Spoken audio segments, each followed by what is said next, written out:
Boa tarde, assinante Jolivi, tudo bem? Como você está? Seja bem-vindo a mais um webinar do Remédio Natural. Eu estou aqui com a nossa consultora e nutricionista, a doutora Denise Carreiro. Denise, boa tarde, tudo bem? Boa tarde, Nívia. Boa tarde a todos.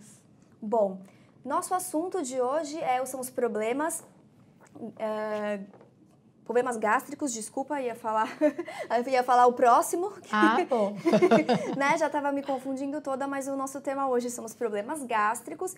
E você, assinante, mandou o seu e-mail e com a sua pergunta para a doutora Denise.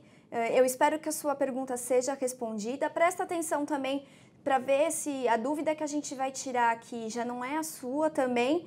E tenha sempre em mente que o nosso canal está sempre aberto para você, no contato@jolivi.com.br. Denise, vamos começar? Vamos lá. Bom, a primeira pergunta é do José Alberto Albeni Galo. Ele diz: não tenho maiores problemas gástricos, mas como fiz cirurgia bariátrica há cerca de 3 anos, do tipo bypass, por videolaparoscopia, gostaria de saber se minhas funções gastrointestinais estão preservadas, como a produção necessária do suco gástrico, enzimas, microbiota intestinal, já que tento seguir suas recomendações desde que me tornei assinante da Jolivi. Obrigada, José Alberto. Então, José Alberto, pois é, sinto te dizer que não, né? Não tem jeito dessas funções ficarem preservadas. Porque o estômago de 1.500 ml, ele passa a ser uma média de 50 ml, né?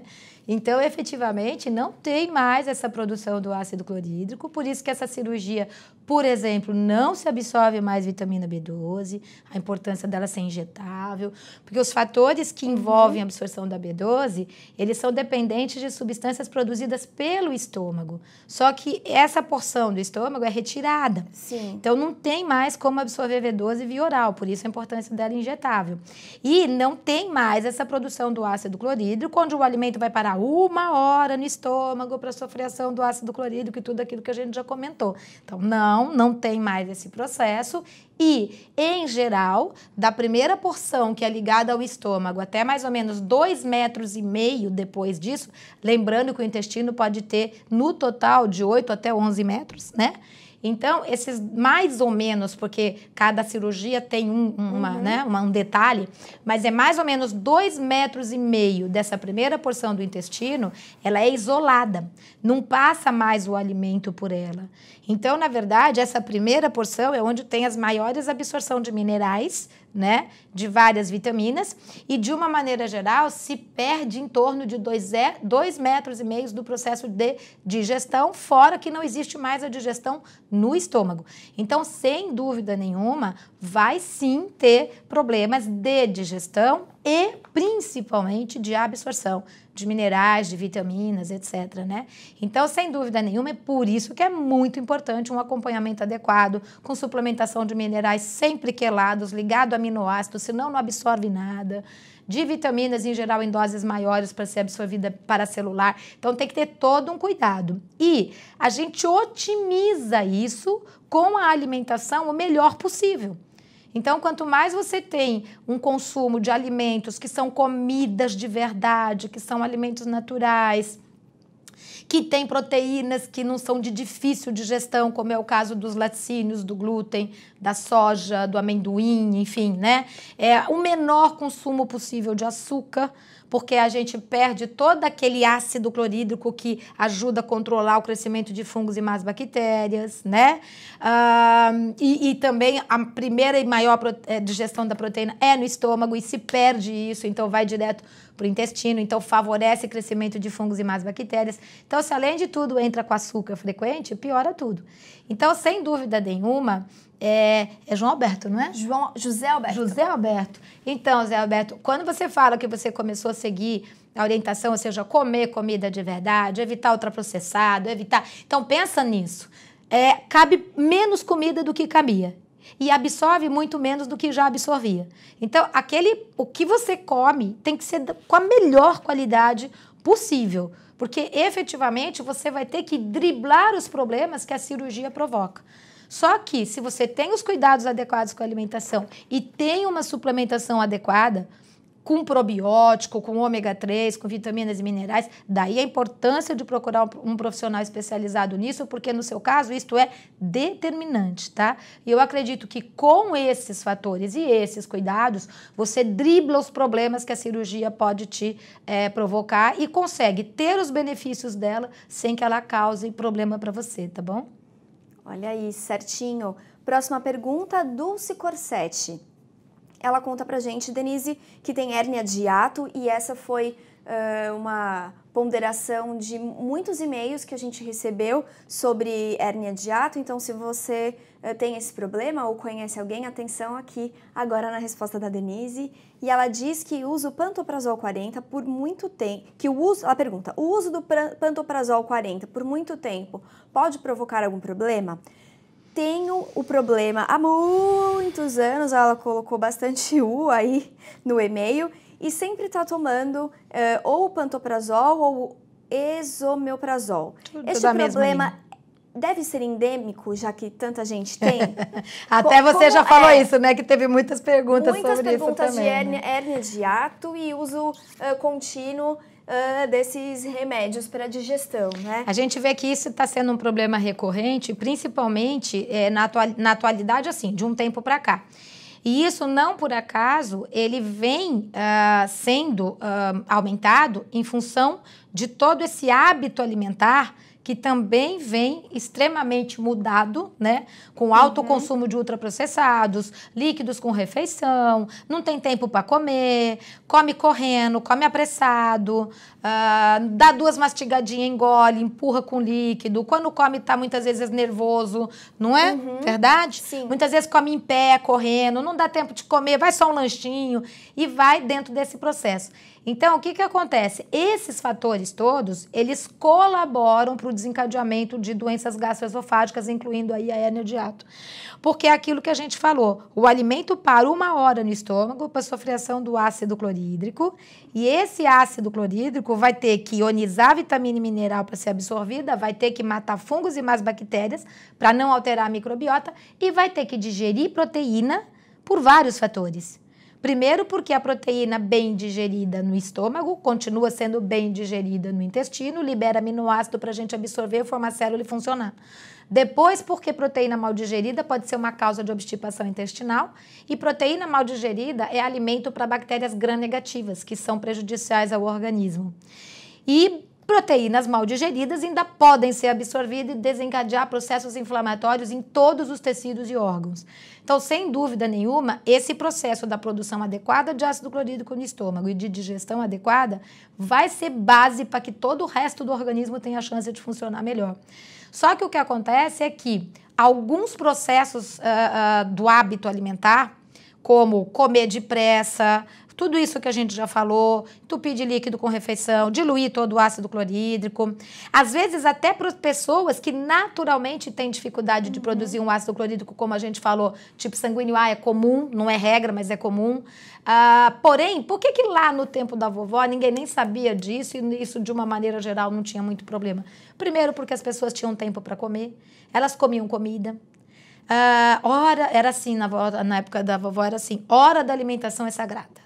Todo mundo sentava junto na mesa. Tá na hora, senta e come, né? Senta e come. Senta e come, tá na hora. Mas eu não gosto, é o que tem, não tem muita conversa, né? E vai comer o verdinho, o amarelinho, não tem conversa. Então, é o que tem. E tá nervoso, nem come. Não quero briga na hora da refeição.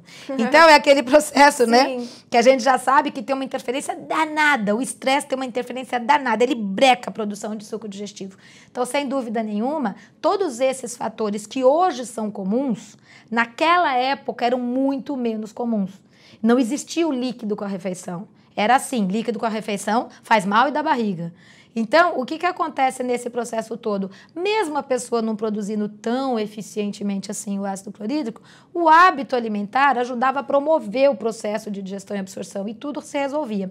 Agora, traz isso para a nossa realidade agora.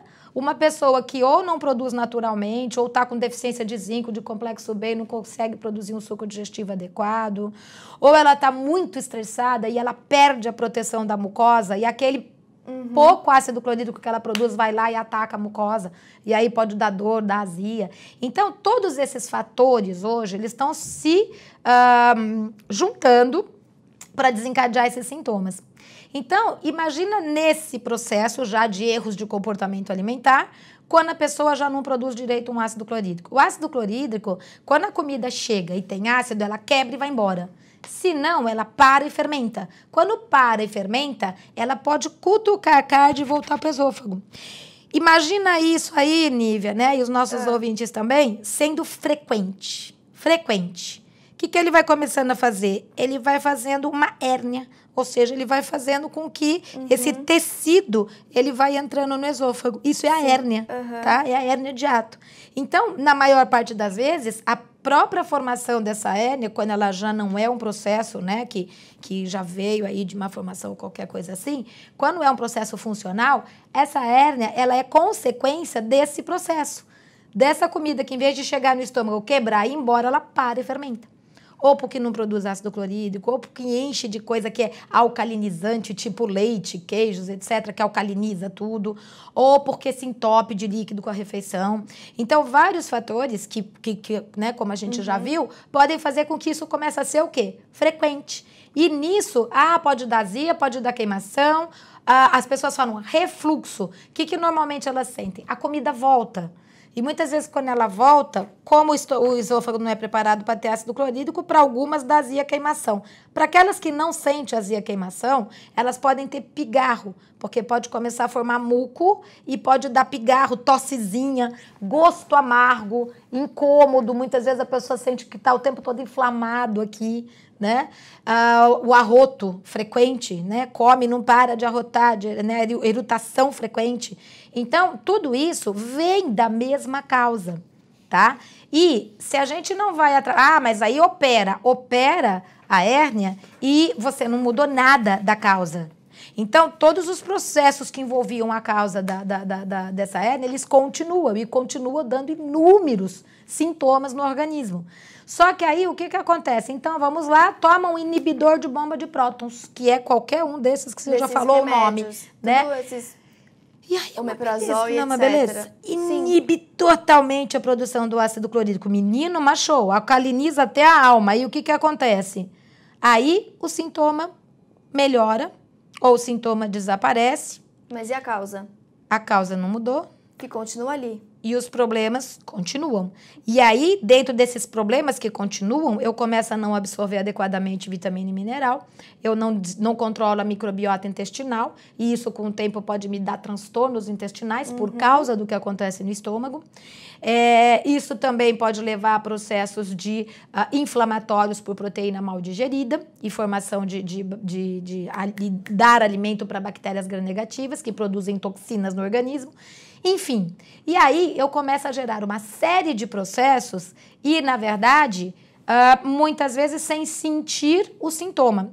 E o pior, a gente vê que muitas vezes nem isso melhora os sintomas. E mais ainda, se eu paro de tomar, o negócio volta com tudo. Por quê? Eu não mudei a causa e piorou o problema. Porque se já era baixa a produção do ácido clorídrico, agora é 0. Então, o problema piorou. Então, assim que a pessoa para de tomar, ela muitas vezes não aguenta de dor. Não vai aguentar de dor, porque realmente o problema está pior do que já era. Então, e aí até dentro desse contexto, né, a gente teve perguntas de falar assim, mas aí eu vou ter que tomar o pantoprazol ou qualquer outro zol por 30 dias. E agora? E agora não é o problema. Se for 15 dias, 20 dias, 30 dias... Vocês têm isso, assim, dentro dos conceitos mais clássicos, né? Até na bula do medicamento, nesse processo, tem esses estudos. Não é o que se faz por curto período de tempo que vai dar qualquer problema crônico no organismo. Então, é claro que isso não está mudando a causa. Mas se naquele momento o sintoma é muito complicado, uma erosão, uma ferida... e os sintomas estão muito ruins, esses medicamentos eles vão controlar o sintoma enquanto a gente muda a causa. né? Então, vamos Tem que detectar. ser as duas coisas andando juntas, Vamos né? corrigir os hábitos alimentares que estão provocando isso? Vamos lembrar que alimento só é alimento se for quebrado até o final e depois que a gente engole é com Deus o organismo? Então, a gente tem que escolher, tem que mastigar e tem que evitar líquido durante a refeição e na primeira hora que termina de comer, para promover digestão, né? Tem que trabalhar evitando o consumo daqueles alimentos que ou são de difícil digestão, para quem já não está digerindo. Então, glúten, derivados de leite, soja, um grande causador de qualquer distúrbio gastroesofágico, cítricos, grupo da laranja. Tá? Não interessa se é laranja lima, se é grupo da laranja, não é porque é ácido. Ele é causador de distúrbio gastroesofágico, né? Assim como muitas vezes outras coisas de difícil digestão, como um amendoim, como uma oleaginosa, né? Então, neste momento, evitar. E tem os irritantes gastroesofágicos. O açúcar é um irritante gastroesofágico, a cafeína é um irritante gastroesofágico e o álcool também. E mesmo essas substâncias que no momento mais agudo a gente evita, depois elas até podem ser consumidas, mas em quantidade pequena, né? 1, 2 xícaras de café, né? no máximo, de vez em quando, um doce, de vez em quando, uma bebida alcoólica, sempre em quantidade pequena por vez, de preferência alternando com a água e nunca com o estômago vazio. Então, é uma fruta, depois um cafezinho. Uma fruta, depois um doce. Uma fruta, depois um chocolate. Uma fruta, depois uma bebida alcoólica. É, no mínimo, uma fruta. Para dar uma proteção para esses que são irritantes, né? Então, isso sem dúvida nenhuma. Agora, tem as outras coisas que a gente já falou várias vezes, né? Que o pessoal perguntou como melhorar. Uma das coisas que mais melhora, qualquer um, é a couve batida. Couve batida com fruta não precisa ter gengibre, limão, biriri, barará, nada disso. Couve e fruta, só isso. Quem tem estômago muito sensível, menos é mais, né? Então, vamos com o que mais pode ajudar, que é essa couve batida. E para aqueles que nem a couve aceitam, porque eu já peguei paciente que nem a couve aceitava, muitas vezes a gente faz aquele inhame batido, né? Que já teve vídeo, né? Sim, que vocês fizeram. O suco de couve também, se você voltar na edição, se eu não me engano, edição número 3... do Remédio Natural, posso estar me confundindo, mas eu acho que é a edição número 3, eu acho que é a número 3, que é a de dezembro. Você vai encontrar a receita do suco de couve com abacaxi que a Juliana fez. Eu experimentei, porque todas as vezes que a gente vai gravar, eu sempre experimento as receitas. Eu sou a cobaia, claro. Cobaia, amor. Eu tô ali por trás das câmeras, mas estamos provando tudo. E o suco de couve com abacaxi ficou realmente bem gostoso. E nesse mesmo dia a gente fez também o vídeo do leite de inhame batido com banana e ficou bem legal também. Então são duas opções bem bacanas que ajudam para quem sofre dos problemas gástricos. Ajuda a diminuir, controlar o sintoma, a couve é cicatrizante, anti-inflamatória. Então, batida. Quando a gente come, ela é ótima, mas não tem essa ação. A ação melhor é quando bate, que libera essa substância. Mas também tem chá de alecrim, para quem precisa melhorar a produção de suco digestivo. Falando no chá de alecrim, posso só te interferir um minutinho? Porque eu quero falar da pergunta do Paulo Araújo, que também tem hérnia de hiato, Denise, e ele quer saber se a indicação do chá de alecrim também ajuda, que ele já leu, né, sobre essa indicação para quem tem refluxo gastroesofágico. Como ele tem hérnia de hiato, também vai funcionar para o caso dele? Então, você percebeu que a causa é exatamente a mesma. A causa da hérnia, na verdade, a hérnia vai existir porque existe esse refluxo. Tá? E aí que vai desencadear esse processo. Então, sim, tudo que eu tô falando aqui é válido para quem tem gastrite, para quem tem esofagite, né, de refluxo, e para quem tem hérnia. O processo é exatamente o mesmo, tá? E o chá de alecrim eu coloco para quem não tem uma indicação, uma prescrição aí de um profissional de uma tintura vegetal de alecrim, né?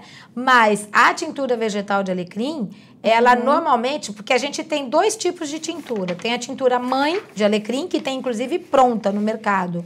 E ela é 10% de concentração. E tem a tintura vegetal de alecrim, que normalmente tem que ser manipulada. E essa tem 20% de concentração. E que precisa de receita. normalmente precisa de receita, tá? É a pergunta da Rosângela Barbosa. Ela quer saber onde que ela encontra, né, a tintura de alecrim. Acho que você já começou a responder. E ela quer saber a posologia também para quem tem hérnia de hiato. Olha aí, mais uma assinante falando da hérnia de hiato. A posologia é a mesma. É uma média de 15 a 20 gotas diluída em água antes do almoço e antes do jantar, né? Então, com aqueles cuidados que a gente já falou, normalmente uma tintura vegetal de alecrim não é usada por gestante, não deve ser usada por gestante, e algumas pessoas que têm problema de taquicardia, né? Então, normalmente pode acelerar. Então, por isso a importância da indicação até de um profissional em cada caso, né? Então, a gente meio que generaliza aqui, e aí precisa muitas vezes dessa conversa, dessa orientação. Tem casas específicas de fitoterapia, né? Que podem ter, normalmente tem profissionais especializados que também podem ajudar nesses lugares. Então, eu acho que dá uma pesquisada por aí. Mas assim, ó, não quer ter risco nenhum? Ok, chá de alecrim, folha fresca ou seca, acabou. Chá de alecrim antes do almoço, antes da janta. Chá de guaçatonga, tá? Outra pergunta, o chá de guaçatonga foi, deixa eu procurar aqui, porque eu tenho certeza que eu me a lembro Ana também. Cambraia, ela... Posso ler a pergunta dela aqui, Denise? Por favor. Ela gostaria de saber se o chá de guaçatonga pode ser tomado junto com o osomeprazol até que ela consiga deixá-lo. Ela já toma o osomeprazol há 12 anos e estava preocupada com o refluxo, principalmente à noite, sabendo que o remédio tem evitado que eu absorva as vitaminas das quais preciso. Então, ela pode tomar junto até que ela consiga se largar, né? Do remédio. Eu acho que assim, normalmente, tá? O que a gente sempre orienta? Quando o paciente chega e ele tá tomando medicamento, porque foi prescrição do médico, e o médico prescreveu, e o médico pediu para tomar por 15 dias, 20 dias, 30 dias, né? Que seja, no máximo 2 meses, o que a gente vai fazendo junto? Vamos dando suco de couve, vamos trabalhando com a guaçatonga, com alecrim, mudando o hábito alimentar, tirando os alimentos inflamatórios, aprendendo a comer 5 a 6 vezes ao dia, pouco em cada uma, para nenhuma sobrecarregar a digestão. Então, isso tudo vai fazer a mudança das causas, junto com o tratamento e essa recuperação. Tá, aí, quando ela para de tomar o medicamento, ela já está com o organismo funcionando a ponto de não precisar mais depender desse medicamento. Mas muitas vezes a gente tem paciente que chega no consultório e está tomando por conta própria. Então, assim, você está tomando há quanto tempo? 20 anos, né? 15 anos, sei, mas quem que orientou? Né? Porque um médico que já está cansado de ler sobre os estudos, dos perigos do uso prolongado desses medicamentos, ele não vai prescrever por um período prolongado. Um médico consciente não vai fazer isso. Então, quando o paciente chega, por que ele faz isso? Não mudou causa, não mudou nada, não tratou, não recuperou. Toma o medicamento, ao invés de melhorar, piora. Então, toda vez que ele para, ele piora, ele toma de novo. Ele para, ele piora, ele toma de novo. Então, muitos níveis vêm tomando de anos, mas não é porque é uma prescrição. E aí, se você explica tudo o que faz, a pessoa muitas vezes entra em desespero e fala, não consumo mais. Eu falo, não faça isso. Por quê? Porque vai passar mal. Então, é exatamente dentro desse conceito, né, da pergunta da nossa ouvinte, que é exatamente isso. Eu não vou tirar o remédio e entrar com outras coisas de cara. Eu vou entrar com suquinho de couve, eu vou entrar com a guaçatonga, eu vou entrar com alecrim, dependendo do caso, com a guaçatonga, dependendo só o alecrim, vai depender sempre da pessoa, mas isso sempre são coisas básicas que ajudam a melhorar. Muitas vezes até uma espinheira santa, né, que a gente usa só em alguns casos, mas muitas vezes até uma espinheira santa pode ajudar em determinadas situações, mas que são coisas que estão trabalhando para a mudança das causas. Né? Melhora todos os sintomas, mas porque mudou causa, não porque controlou.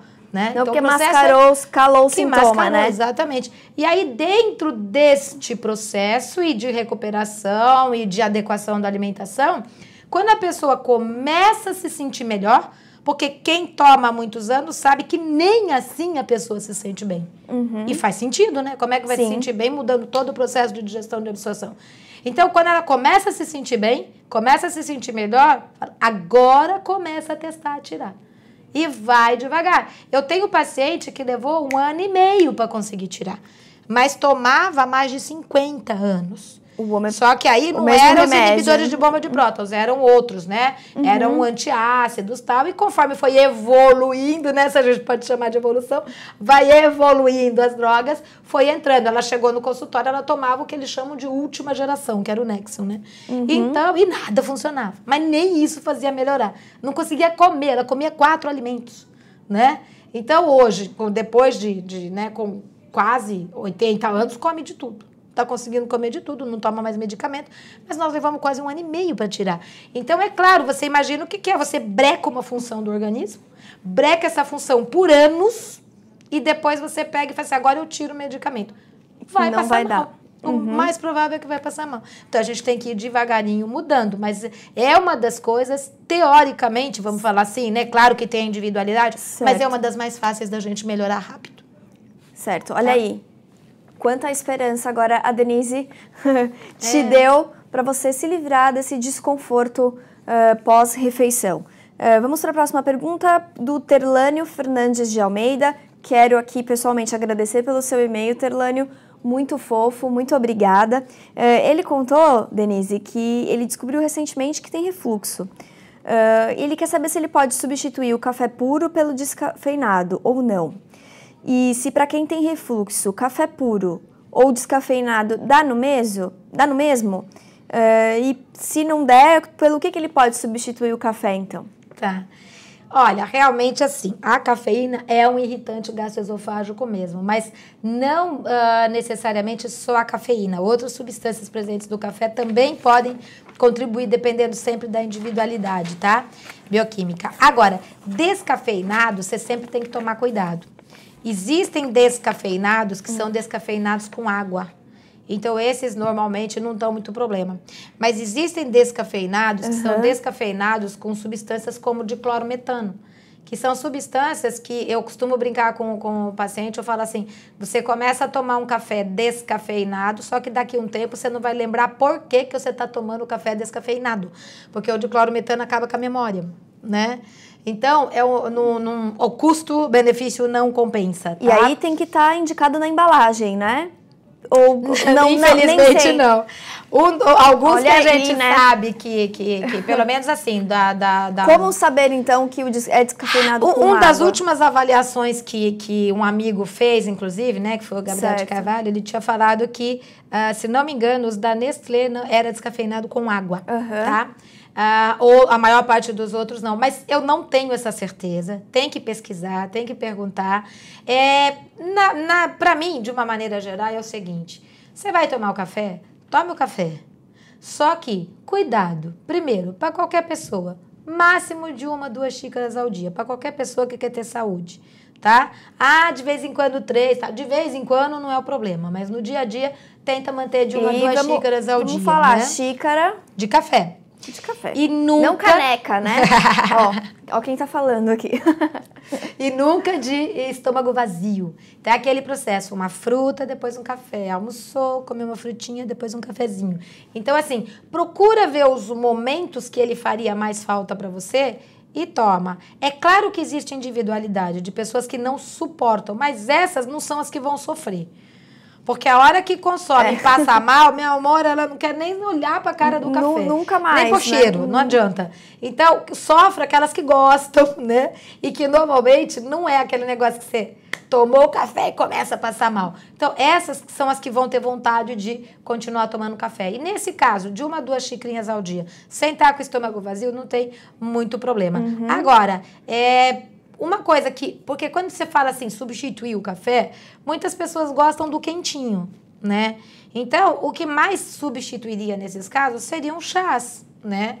E para quem tem estômago sensível, alguns chás são fantásticos, né? Chá de camomila, chá de anis estrelado, né? O chá de alecrim, o chá de guaçatonga. Existem alguns... Já pode aproveitar e fazer essa Mudança, super conveniente, né? Então, assim, já ajuda muito. O chá de camomila, quando você faz um chá de camomila com anis estrelado, ele tem uma ação de diminuir aquela sensação, muitas vezes, de incômodo, né? Como a gente brinca, a gente fala, a gente não tem que lembrar que tem nada, né?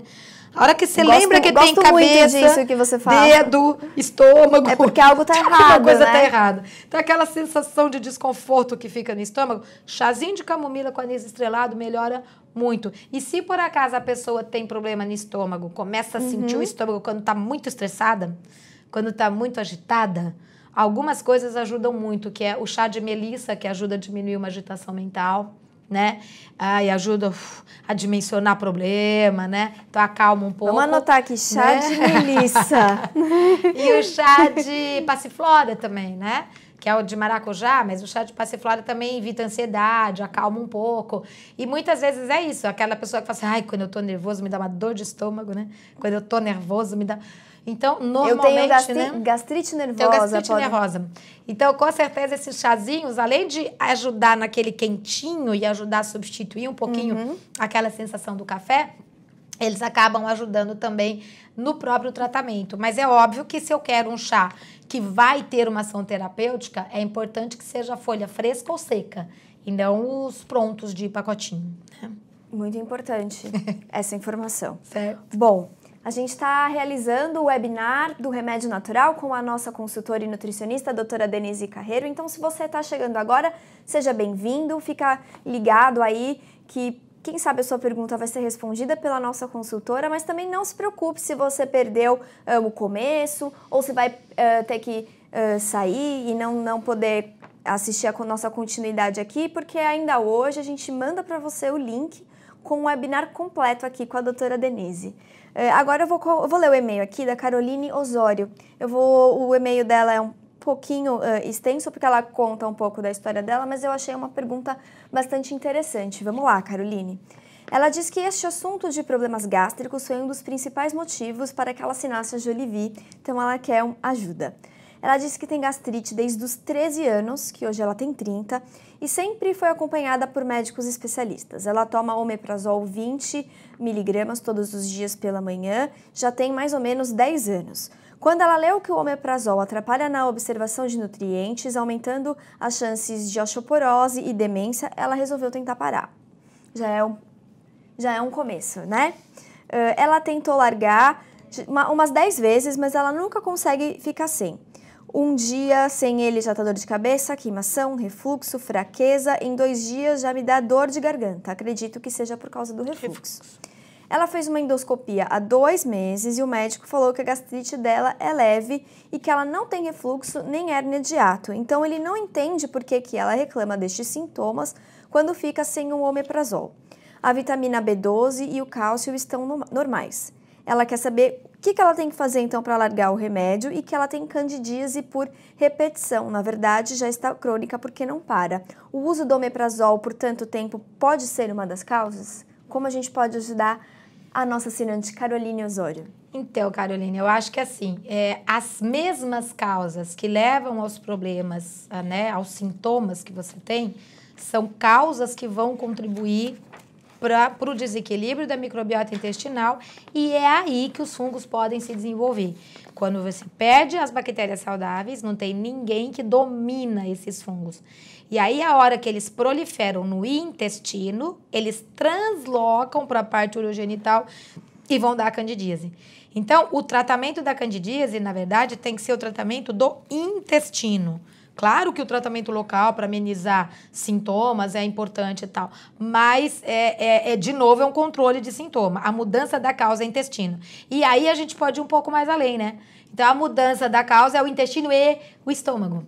Porque a partir do momento que você não produz um ácido clorídrico, com esse medicamento há tantos anos, provavelmente você já não produzia lá atrás, quando você era criança, aí o processo evoluiu e, em vez de ser mudado a causa, se inibiu totalmente a produção do suco natural digestivo e o processo evoluiu.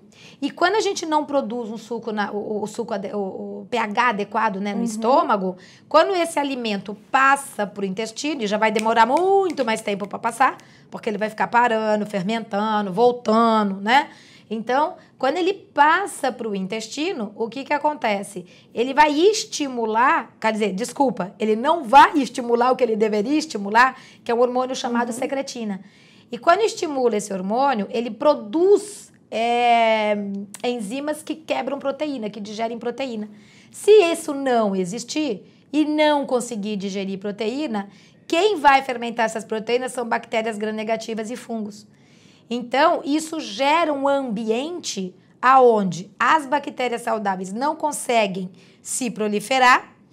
É um meio que o fungo nada de braçada, não tem ninguém para segurar ele, e as bactérias gram-negativas também.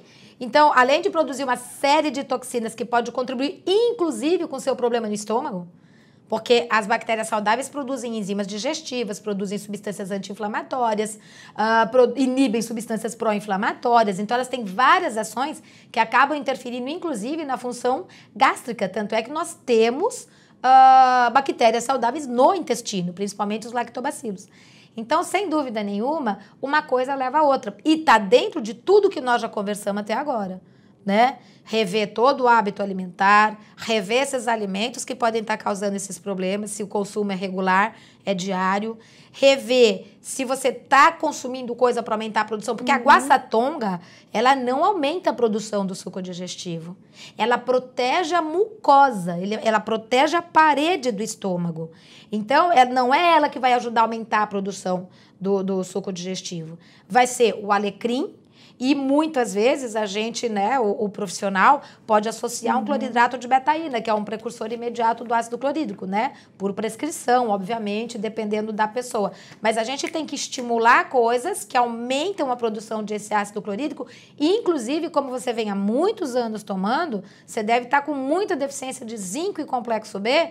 E sem zinco e sem complexo B, não adianta nem estimular, porque são eles que produzem o ácido clorídrico. Então, eu preciso de ter a matéria-prima básica para poder produzir, dar estímulo, não diluir com o líquido em refeição, etc. E probiótico. Tem que recuperar essa microbiota saudável.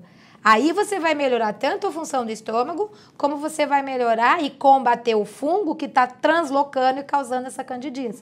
Então, e é claro, tirar alimentos, né? Aí é um outro capítulo, né, Nívia? Nós vamos ter que fazer um webinar sobre fungo para entender melhor todo esse processo. Já está, né? Tá na programação. Na nossa pauta, com certeza. Porque isso é muito importante, porque esse desequilíbrio da flora intestinal com prevalência fúngica é causador de inúmeros sintomas no organismo, que como ninguém consegue identificar o que está acontecendo, a pessoa acaba sendo chamada de hipocondríaca, quando na verdade não se tem ideia que é essa desbiose do intestino com prevalência fúngica. E é uma das coisas que está, sim, sendo consequência do teu problema gástrico que vem de anos, mas ele já virou também uma causa do problema. Então, é um círculo vicioso. Tá? Então, pra gente poder quebrar isso, tem que entrar com todo esse processo associado, tá bom? Tá certo aí, Carolina. Espero que você tenha gostado da resposta. Qualquer coisa, manda um e-mail aqui pra gente. E agora eu vou fazer pra Denise a nossa última pergunta, que é da Lígia Maria Lima Beltrão. E ela gostaria de um esclarecimento de como identificar que o desconforto gástrico é por diminuição na produção do ácido clorídrico ou por excesso dessa produção.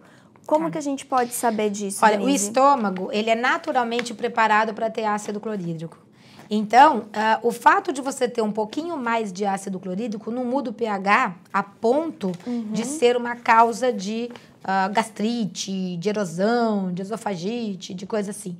Né? É muito, infinitamente mais comum a falta do ácido clorídrico causar todos esses problemas, mas infinitamente mais comum a falta do ácido clorídrico do que o excesso. Em quais situações que a gente pode imaginar que pode ser não é o excesso, é uma outra situação, que é o seguinte. Muitas vezes a pessoa fala assim, não, eu não tenho nenhum problema digestivo, nem intestinal, tudo bonitinho, tudo ok, tudo perfeito, não forma gases, não estufa, não para, não tem nada. Mas quando eu tô nervoso, me dá dor de estômago. Quando eu tô nervoso, me dá azia, me dá queimação. Só nessa situação e mais nenhuma outra. Por isso que muitas vezes o pessoal fala gastrite nervosa. né? Então, o que acontece nesses casos? Normalmente, quando a pessoa não tem nenhum outro sintoma em nenhuma outra situação, ela normalmente, a gente pode pressupor aí que ela produz naturalmente e adequadamente o ácido clorídrico, tudo bonitinho. Mas uma coisa que o estresse pode fazer com qualquer um de nós é fazer perder a proteção da mucosa. Por que o estômago é feito para ter ácido clorídrico e aceita o ácido clorídrico? Porque ele tem uma mucosa gástrica própria para defender o estômago do ácido clorídrico. É por isso que é naturalmente presente lá. Só que se o estresse vem e me faz perder esta proteção da mucosa, então, independente até dessa quantidade de ácido clorídrico que eu tenho, ele vai lá... Qualquer pouquinho que tá ali vai doer. E aí causa dor e pode causar azia, porque aí pode, né, dentro desse processo interferir em digestão e voltar. O próprio estresse, quando ele libera adrenalina, quando ele libera as catecolaminas, né, esses hormônios do estresse, eles te preparam para lutar ou fugir. Então, pega o sangue da digestão e joga para a extremidade. O que acontece? A digestão para. Então, a digestão para por causa do estresse, perde a proteção da mucosa, então tanto pode dar a gastrite, como pode dar a esofagite. Então, nestes casos, normalmente se considera que é um excesso de ácido clorídrico, mas nem assim, na maior parte das vezes. Agora, existem doenças específicas do excesso do ácido clorídrico? Existe. Mas isso normalmente são casos bem mais raros. Por isso que desde o começo eu falei, sempre, antes de qualquer coisa, sempre procure um médico. Avalia, faça uma avaliação. Vê se não tem nada clínico, se não tem um pólipo, se não tem um H. pylori positivo, se não tem uma lesão, se não tem um tumor, se não tem qualquer coisa que pode estar contribuindo para essa sintomatologia. Senão é que nem o caso da Caroline, né? Foi no médico, ele avaliou, Sim. Nada que justifica, bom, então é funcional, não é lesional. Então, e ela nesses casos... no omeprazol, que vai... Porque não modifica a função. Sim. Né? Não ajuda a modificar a função. Então, é um processo funcional e não necessariamente lesional. Mas, quando você vai no médico, você pesquisa e você avalia, se for algum caso específico ou alguma doença específica que existe esse aumento, que eu nem me lembro, eu lembro que tem um nome, porque como eu dou aula na pós-medicina, é muita, né, conversa. E aí alguns gastros colocam para mim, nesta situação é um aumento de ácido clorídrico, né? Então, sem dúvida, existe isso, mas são doenças específicas. Então, precisa ter avaliação sempre do médico e a partir do momento que não existe nada que justifique, ou seja, que seja funcional e não lesional, aí entra em tudo que eu falei, desde o começo, tá?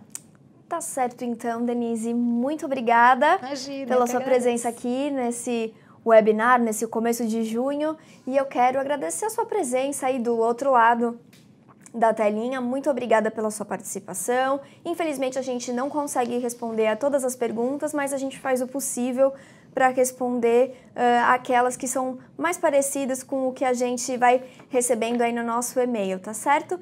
Então, um beijo para você, tenha um excelente fim de semana e até o próximo webinar do Remédio Natural. Até mais!